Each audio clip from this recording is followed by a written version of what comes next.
بسم الله الرحمن الرحیم. زه اصغر صلاح ستاسې په خدمت کې حاضر یم. راځو دویم درس دی زموږ په الوحدة الاولى التحیة والتعارف کې. زموږ نن پرونی درس شو د خالد او خلیل ترمنځ روغبړ او سلام علیکم. نن همغه درس د مؤنث په صیغه، همغه الفاظ موږ د مذکر په صیغه لوستي وو چې څنګه یو نارینه بل نارینه ته خطاب کوي، څنګه یو نارینه د خپل ځان په هکله بل نارینه سره خبره شریکوي. نن همغه خبرې د مؤنث په صیغه کې لولو. یو مؤنث مقابل مؤنث لوري ته یا یوه ښځینه څنګه یوې ښځې سره خبرې کوي، هغې ته خطاب په کوم اړخ کې کوي، په عربي ژبه کې په کومه صیغه ورته خطاب کوي. او همداشان که چېرته یوه ښځه د ځان په هکله یوې ښځې سره خبره شریکوي نو کومه صیغه استعمالوي، په کوم ډول خبرې کوي. راځو الحوار الثاني. موږ پرون الحوار الاول حوار کمیونیکیشن ته وایي، خبرو اترو ته ویل کېږي او خبرې اترې عموما له ځان سره نه وي، مقابل جانب سره وي چې مقابل لوري ته حتما یو کس موجود وي. الحوار الثاني دویم حوار، انظر وګوره، واستمع او واوره، واعد او تکرار کړه. نن خوله او خدیجه په خپل منځ کې خبرې سره کوي، محاوره کوي، کمیونیکیشن کوي، خبرې اترې کوي. خوله السلام علیکم، خدیجه وعلیکم السلام. اسمي خوله، ما اسمك؟ اسمي خديجة، كيف حالك؟ بخير والحمد لله. وكيف حالك أنت؟ بخير والحمد لله. راځو معنا ته. خوله او خدیجه هم د پرون په څیر چې خالد او خلیل په خپل منځ کې وو، دوی دواړه هم په خپل منځ کې سره خبرې اترې کوي. خوله ورته وایي السلام علیکم، سلام دی وي په تاسې باندې، امنیت دی وي تاسې لپاره. ولې مسلمان د بل مسلمان سره سلام، امنیت، سلامتیا د دعا ولې کوي؟ کله چې یو مسلمان بل مسلمان سره مخ کېږي په مسکا باندې ورته وایي السلام علیکم، سلامتیا دی وي په تاسې باندې، دعا ده. همداشان سلام د امنیت لپاره هم. که تاسې نړیوال کنفرانسونه د صلح یا نورې وګورئ، هلته امنیت ته سلام وي په عربي کې.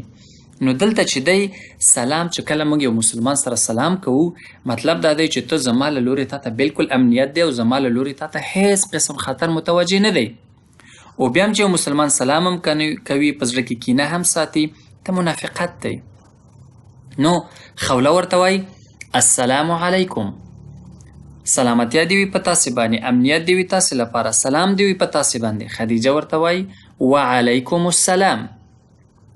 اسمی خوله، موږ پرون ویلیو چې اسمون نوم، اسمی زمانوم، دا یا چې د اسم سره یا نوم سره یو ځای شي نو مطلب زما.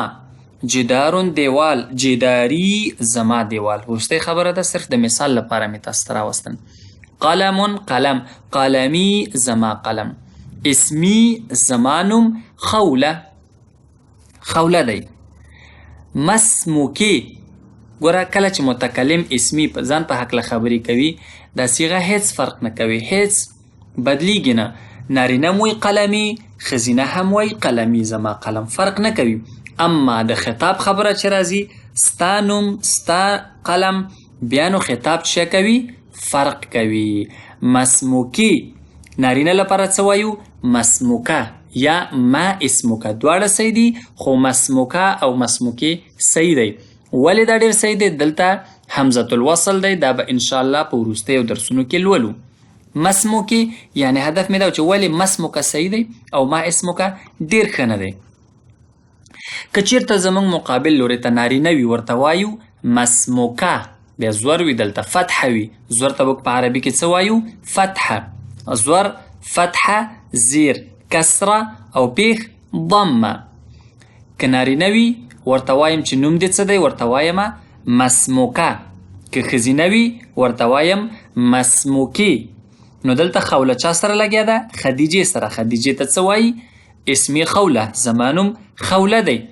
مسموکي، ستا نوم څه دی؟ خدیجه ورته وایي اسمی زما نوم خدیجه، خدیجه دی. خوله ورته څه وایي؟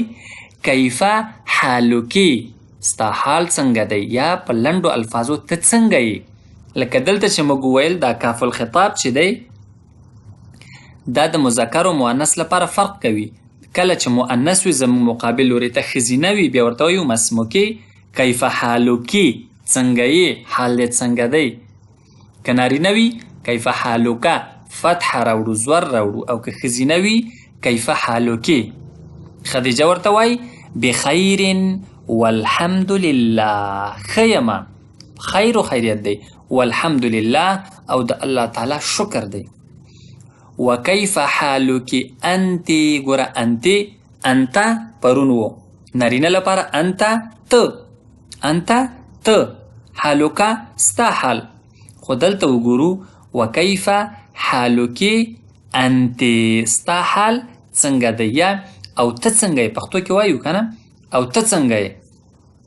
خوله ورته وایي بخیر والحمد لله، ښه او الحمد لله. نو د نن لپاره همدومره درس بس دی. انشاءالله اولې ورځې دي، درسونه لنډ دي. په راتلونکو درسونو کې به زموږ ورقې ډیریږي، درس به ډیریږي، هغه کوم کنټینټس چې دي هغه به اوږدیږي، د درس چې دی د لړۍ به اوږدیږي لږ لږ. خو اولې ورځې دي لږ درس وایو. هر رقم پوښتنه چې وي په همدې یوټیوب کې تاسې کمنټ پرېږدئ، انشاءالله زه ستاسې ټولې پوښتنې جوابوم. هرې پوښتنې ته که امکان یې و په لیکنې بڼه جوابوم، که نه په آخر کې به په همدې پوښتنو یو ویډیو جوړه کړم او تاسې ته به یې وړاندې کړم.